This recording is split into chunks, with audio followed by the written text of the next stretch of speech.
Hello and namaste everyone. This is Varsha here and welcome back to the channel Varsha Home Decor Idea. एक बहुत लंबे time का break लेने के बाद मेंटली रूप से और फिजिकली प्रिपेयर होने के बाद मैंने सोचा क्यों ना मैं अपने चैनल पे वीडियो बनाना स्टार्ट कर दूं।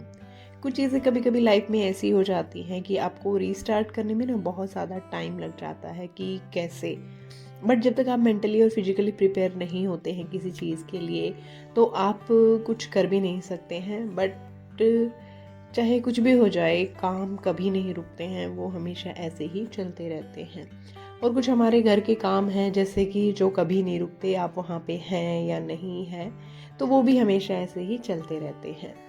1 महीने के लिए मैं घर चली गई थी। उसके बाद देखिए ये जो स्टडी टेबल है इसकी हालत क्या हो गई है। मेरे हस्बैंड यहीं थे, वो यहाँ पे पढ़ाई करते थे और जो उनके मन में आया कुछ भी चीज़ें ली उन्होंने यहाँ पे ही डंप करते गए और इस स्टडी टेबल का ना हाल कुछ ऐसा हो गया है।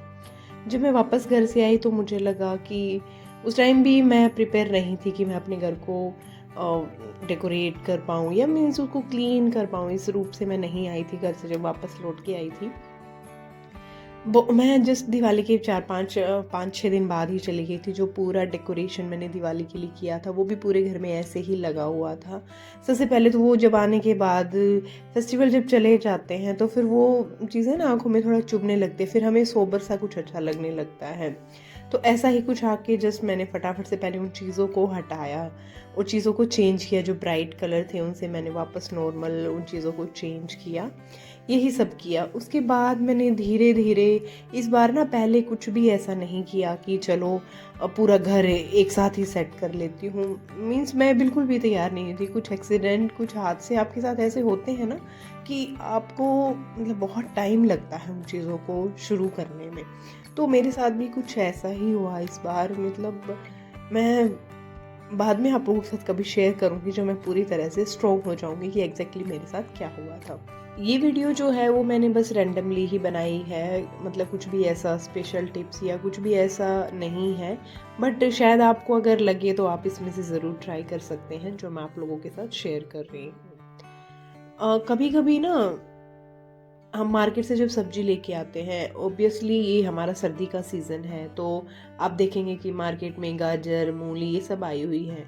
अगर आप घर की तरफ रहते हैं तो आपको ना ये चीज़ें जैसे मूली के पत्ते हैं, आप उनकी भी एक सब्जी अलग से बना सकते हैं, आप भुर्जी ट्राई कर सकते हैं उनकी। पर साउथ में रहने के बाद ना इन चीज़ों में वो टेस्ट हमें नहीं मिला जो हमारी साइड हमें मिलता है। नॉर्थ वालों को तो खासकर वो टेस्ट कभी नहीं आएगा। जो नॉर्थ का खाना है वो साउथ में आप ऐसे फील नहीं कर सकते हैं कि यहाँ पे एग्जैक्टली क्या है।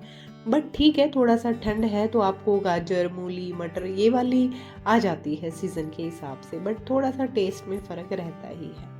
जो सब्जी धोने की नहीं है उनको मैं ऐसे ही, जैसे गोभी वगैरह का फूल हो जाता है, इनको ऐसे ही इनकी जो एक्स्ट्रा डंठल वगैरह है उनको मैं तोड़ के रख देती हूँ। और जो पहले के आलू प्याज वगैरह थे उनको मैं इस तरीके से ऊपर वाला जो सेक्शन है, ये 3 टायर वाली जो बास्केट है इसके अंदर रख देती हूँ, क्योंकि वो पुराने हैं और उनको पहले यूज़ करना है। तो ऐसे ही 4-5 ही बचते हैं जिनको मैं ऊपर वाले सेक्शन में रख देती हूँ कि चलो इनको हम पहले यूज़ कर लेंगे। और इस तरीके से जब भी आलू प्याज वगैरह लेके आते हैं, इसमें मैं न्यूज़पेपर या फिर कोई भी आप प्लास्टिक बैग्स जब आते हैं किसी चीज़ के, उनको कट करके बिछा सकते हैं। तो जो इनकी एक्स्ट्रा मिट्टी वगैरह होती है, जैसे कि प्याज की है, आलू की है, वो आपके जिस भी एरिया में आप रखते हैं फ्लोर पे नहीं गिरेगी, या ऊपर वाले के प्याज के छिलके नीचे वाले में। इस तरीके से आपका फ्लोर हमेशा क्लीन रहेगा। इस तरीके से अगर आप बास्केट को आलू प्याज वाले को यूज़ करते हैं तो अब जब भी खाना बाहर से हम आता है, खाना आता है, कोई भी आपका पार्सल वगैरह आता है किसी पैकेट के अंदर, या आप सब्जी वगैरह लेके आते हो, इस तरह के ना प्लास्टिक बैग्स हम सभी के पास आ जाते हैं। और ये काफ़ी ज़्यादा प्लास्टिक पूरी तरीके से बैन भी नहीं हो सकता है, क्योंकि काफ़ी चीज़ों में प्लास्टिक ज़रूर यूज़ होता ही है। जैसे कि आपको कुछ भी एयर टाइट रखना है या फिर आपको वाटर प्रूफ रखना है, तो इस तरीके से है। बट आप लेस यूज़ कीजिए, बहुत ज़्यादा चीज़ों में आप यूज़ मत कीजिए। तो इस तरीके की जो पॉलीथीन बैग्स हैं वो हम सभी के पास हो जाती है। और जो भी मेरे पास भी 2-4 आती है ना, मैं उनको इस तरीके से फोल्ड करके यहाँ पे रख लेती हूँ। उनको रैंडमली, क्योंकि अभी लेके आई हो तो सिर्फ 4-5 है, तो उनको फोल्ड करना ईजी भी रहेगा। लेकिन जब आप क्लटर क्रिएट कर लेंगे ना, पूरे डालते जाएंगे तो फिर आपको लगेगा अरे यार मैं इनको कैसे स्टोर करूँ। इसके बाद सब्जी लाने के बाद तुरंत मैंने ही ऐसे सेग्रीगेट कर लिया था, जो चीज़ें मुझे वॉश नहीं करनी थी या फिर जो चीज़ें मुझे धोनी थी, उन सब चीज़ों को ना मैंने इस तरीके से अलग कर लिया है। जो मटर वगैरह है उनको भी मैं छील के ही रख लेती हूँ फ्रिज के अंदर भर के, और जो धोने वाली सब्जी है ना उनको मैं कुछ इस तरीके से करके पूरी सब्जियों को अपने सिंक में डाल लेती हूँ और एक एक करके उन्हें इस तरीके से वॉश करके रख देती हूँ। जो बर्तन वाली बास्केट है ना, इसी के अंदर मैं इनको रख रही हूँ, क्योंकि इसका जो पानी है ना वो नीचे अच्छी तरीके से झर जाएगा, और ये जब पूरी तरह से सूख जाएंगे ना तब मैं इनको अपने फ्रिज में रखूँगी। चीज़ों को वॉश करके सुखा के फिर हम फ्रिज में स्टोर करते हैं तो वो काफ़ी लंबे टाइम तक चल जाती है, यानी कि 1 हफ्ता मेरा आराम से निकल जाता है जब मैं सब्जी लेके आती हूँ।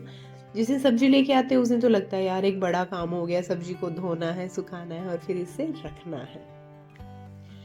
और कुछ इस तरीके से जो पूरी बास्केट भर गई थी, उसके बाद कुछ फ्रूट्स थे जो मैंने वॉश किए और जो वो उस बास्केट में नहीं आ रहे थे, क्योंकि ज़्यादा ऊपर नीचे भी रख देंगे तब भी वो ड्राई नहीं होंगे। तो इस तरीके से मैंने यहाँ पे एक टॉवल ले लिया है और उसके ऊपर कुछ इस तरीके से अपनी चीज़ों को मैं यहाँ पे रख दे रही हूँ। तो जो भी एक्स्ट्रा पानी होगा ना वो हमारा ये जो टॉवल है वो एब्जॉर्ब कर लेगा और ये अच्छे पूरे तरीके से ड्राई हो जाएगी। सब्जी लाने का टाइम कुछ फिक्स नहीं है, कभी जब टाइम मिलता है तो मैं सुबह में ले आती हूँ, कभी जब टाइम मिलता है तो मैं शाम को ले आती हूँ। बट उनको मैं 4-5 घंटे के लिए इस तरीके से कम्प्लीटली ड्राई करके, या तो आप पोंछ सकते हैं अगर आपको तुरंत रखना है तो, बट मैं इस तरीके से ही रखती हूँ फ्रिज में उनको ड्राई होने के बाद में। थोड़ा सा सर्दी का सीज़न आते ही मूड होता है कि लड्डू खाए जाएं या कुछ मीठा खाया जाए, गर्म खाया जाए। मेरे भी बच्चे की डिमांड थी कि उसको गाजर का हलवा खाना है। वो अगर घर पे रहता और मैं उस दिन ये बनाती तो वो बार बार मुझे डिस्टर्ब करता, और बच्चों का जो पेशेंस लेवल है ना वो आपको पता है कितना कम होता है, यानी कि बस उनको हर 5 मिनट में ये पूछना है कि कितना टाइम लगेगा, कितना टाइम लगेगा। तो आप ये चीज़ जब ट्राई कर सकते हैं जिस दिन आपके बच्चे स्कूल गए हो। आप उन्हें सुबह प्रॉमिस कर दीजिए कि आप आज उनके लिए ये वाली चीज़, उनकी फेवरेट चीज़ बना के रखेंगे। और इसको ना ज़्यादा मेहनत भी नहीं है, ज़्यादा टाइम भी आपको नहीं देना है। आप नॉर्मल गैस इंडक्शन पे इसे रख दीजिए और बीच बीच में आपको 15-20 मिनट में इसको हिलाते रहिए। ये 1.5 घंटे 1 घंटे में जितना आप बना रहे हैं उतनी देर में ये आपका बनके तैयार हो जाएगा। बस मैंने भी ऐसे ही किया, इसको इंडक्शन पे रख दिया और बाकी के जो मेरे काम बचे हुए थे घर के, मुझे कपड़ों को आयरन करना था, कपड़े सुखाने थे और भी 2-4 जो मेरे काम थे वो भी मैंने साथ साथ में कर लिए, और मैंने उसे अपने बेटे को खुश करने के लिए उसकी फेवरेट डिश भी बना दी। बीच बीच में हिलाते रहना है बस, और आप अपने घर का बाकी का काम भी कर सकते हैं। लेकिन बच्चे जिस दिन घर में हो उस दिन यही काम आपको बहुत बड़ा लगेगा, क्योंकि उनको हर 5 मिनट में पूछना है कि कब बनेगा। तो ये चीज़ें जब ट्राई कीजिए जब आपके बच्चे घर पे नहीं हो। कुछ स्पेशल बनाना था तो मुझे बीच में रेस्ट का टाइम भी नहीं मिला कि चलो मुझे रेस्ट करना है। तो इसी के साथ जब जितनी देर में गाजर का हलवा बनना था, मैंने सोचा कि क्यों ना मैं जो जो टेबल थी, मेरी स्टडी टेबल थी, मेरे हस्बैंड पढ़ते हैं इस पे, और इस चीज़ को भी क्यों ना मैं फटाफट से इसका थोड़ा सा इसको चेंज कर दूँ, इसको क्लीन कर दूँ। तो सबसे पहले मैंने इस टेबल पे अच्छे से कवर डाल दिया है। एक्चुअली ये एक हमें गवर्नमेंट के जो क्वार्टर्स में मिलती है वो एक डाइनिंग टेबल है, बट डाइनिंग टेबल की तरह हम इसे यूज़ नहीं करते हैं, इसलिए मैंने इसे स्टडी टेबल की तरह यूज़ किया है। कोने पे यहाँ में मैंने प्रिंटर रख दिया है और उसके बाद यहाँ पे मैंने एक एक्सटेंशन बोर्ड लिया है, क्योंकि सारे स्विच वगैरह हैं जो, तो बार बार आपको इधर उधर वायरिंग को ना करना पड़े, चीज़ों को ना हिलाना पड़े, इसलिए आप एक्सटेंशन बोर्ड यूज़ कर सकते हैं सारी चीज़ों को एक साथ ही प्लग करने के लिए। इसके बाद यहाँ पे मैंने एक बास्केट ले ली है, इसके अंदर जो भी मेरे एक्स्ट्रा कार्ड थे, इनका वॉलेट था और जो भी बुक्स वगैरह थी उनको मैंने यहाँ पे रखा है।